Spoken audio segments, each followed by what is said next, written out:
Hello student, good morning.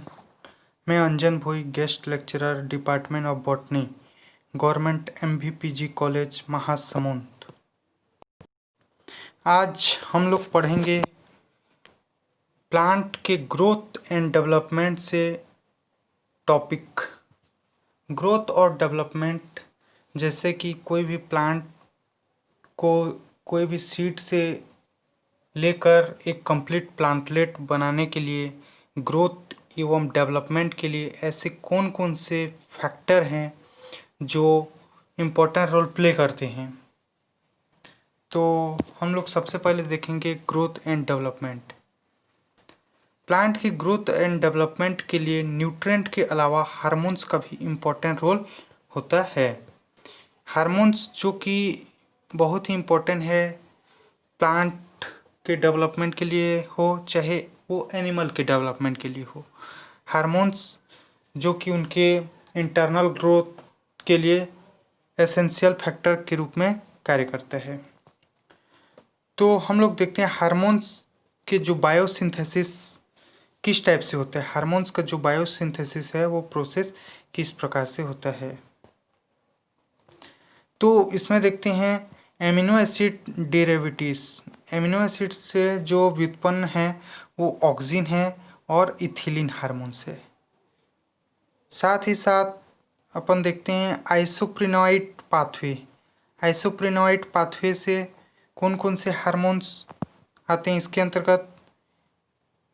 अंतर्गत है cytokinin, gibberellin acid, brassinosteroid, ABA, abscisic acid, स्ट्रिंगोलेक्टोन।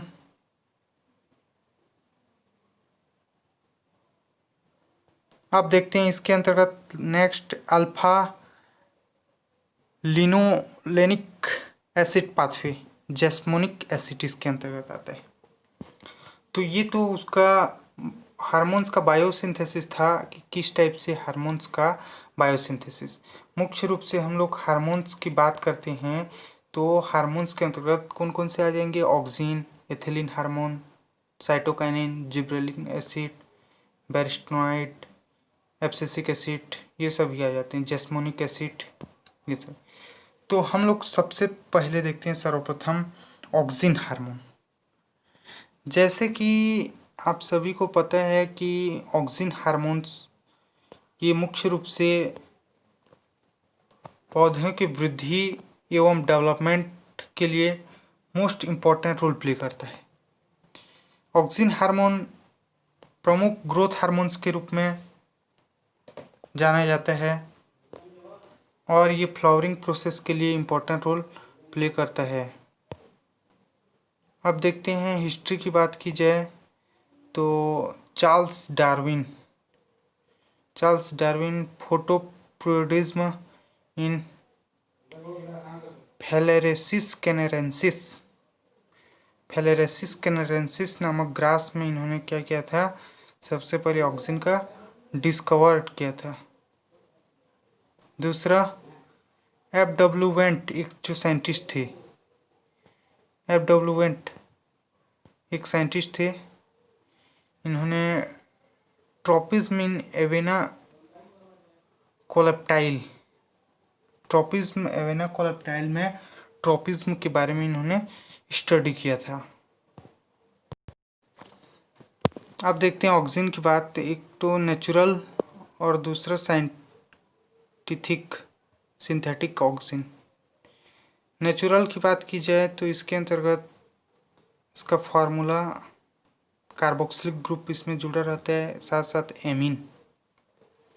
First indole acetic acid, IAA, indole acetic acid, ये क्या होता है, natural auxin है। Indole butyric acid, IBA, indole butyric acid, ये भी एक टाइप का नेचुरल ऑक्सिन है। थर्ड 4-क्लोरो इंडोल एसिटिक एसिड। देन इधर देखते हैं सिंथेटिक ऑक्सिन के अंतर्गत 2,4-डाइक्लोरोफिनॉक्सी एसिटिक एसिड, 2,4-D जिसे कहा जाता है। जो कि खरपतवार नाशक है, जैसे कि क्रॉप फील्ड में जो कि खरपतवार होते हैं बड़े आकार के, उनको डीनेचर करने या फिर उसको नष्ट करने के लिए यूज़ किए जाते हैं। 2,4,5 trioxy phenoxy acetic acid, 2 methyl 4 chlorophenoxy acetic acid, naphthalene acetic acid, dicamba एक है। अब देखते हैं इसके बायोसिंथेसिस पाथवे की बात की जाए, युक्का पाथवे प्रिकर्सर इसका tryptophan amino acid. Site auxin मुख्य रूप से किस साइट पे राइज होते हैं? Shoot apex, leaf apex, developing seed and fruit, root apex, but low concentration में रूट अपेक्स में। अब देखते हैं function of oxygen.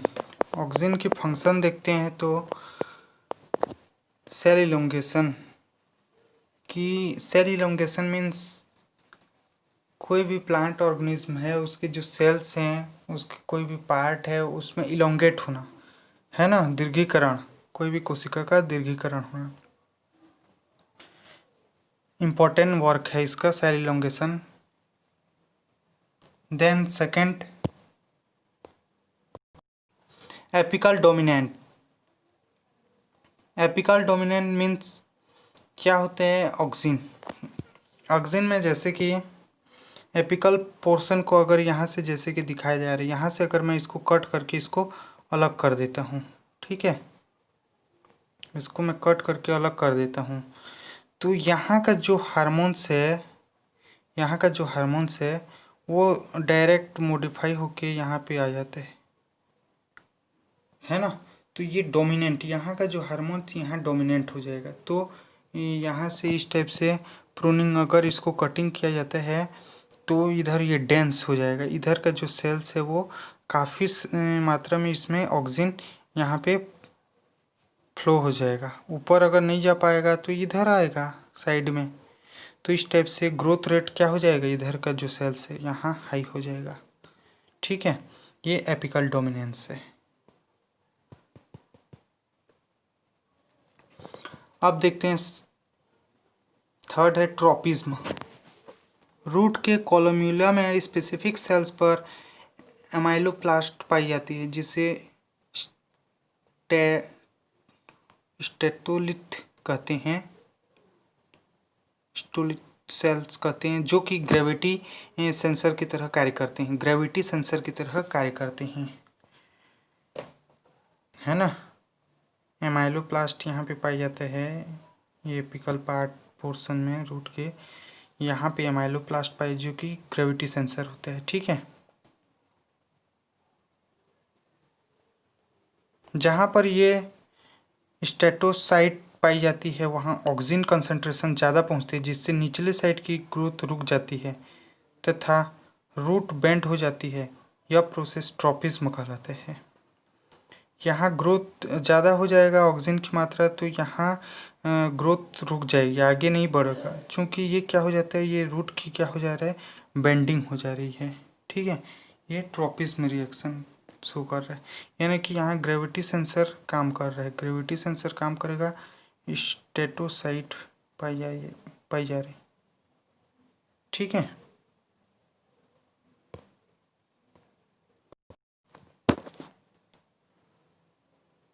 Then fourth देखते हैं प्रिवेंट एब्सिशन।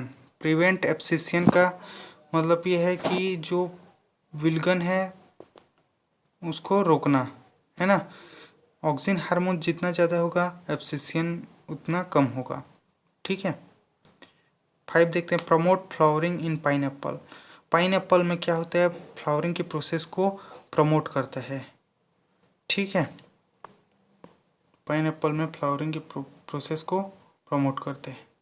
देन 6 देखते हैं commercial use. Promote rooting in stem cutting. Stem cutting में प्रमोट रूटिंग हो रहा है, अगर स्टेम को कट कर देते हैं तो उस कंडीशन में वहाँ से रूटिंग मीडियम का रूटिंग मीडियम वहाँ डेवलप हो जाता है, ठीक है। Promote parthenocarpic food development. Parthenocarpic food development यानी कि बिना विदाउट फर्टिलाइजेशन के क्या करना, उसमें फ्रूट का डेवलपमेंट कराना। थर्ड है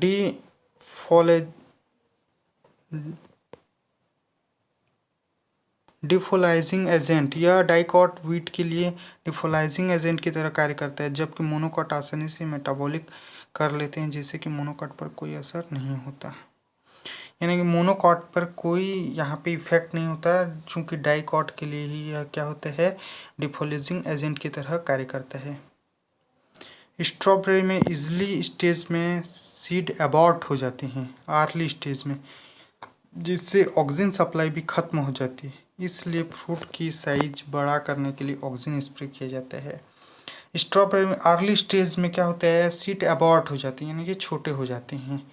ठीक है, उस कंडीशन में अगर इसमें ऑक्सीजन सप्लाई दिया जाए, है ना, ऑक्सीजन सप्लाई दिया जाए तो फ्रूट की साइज को बढ़ोतरी करने के लिए किया जा सकता है, इसको रिस्पॉन्सिबल है ना। स्ट्रॉबेरी ऑक्सीजन स्प्रे किया जाए तो इसमें क्या हो जाता है, फ्रूट की साइज में बढ़ोतरी होगा। पोलन ट्यूब के थ्रू फ्रूट के साइज में बढ़ोतरी हुई।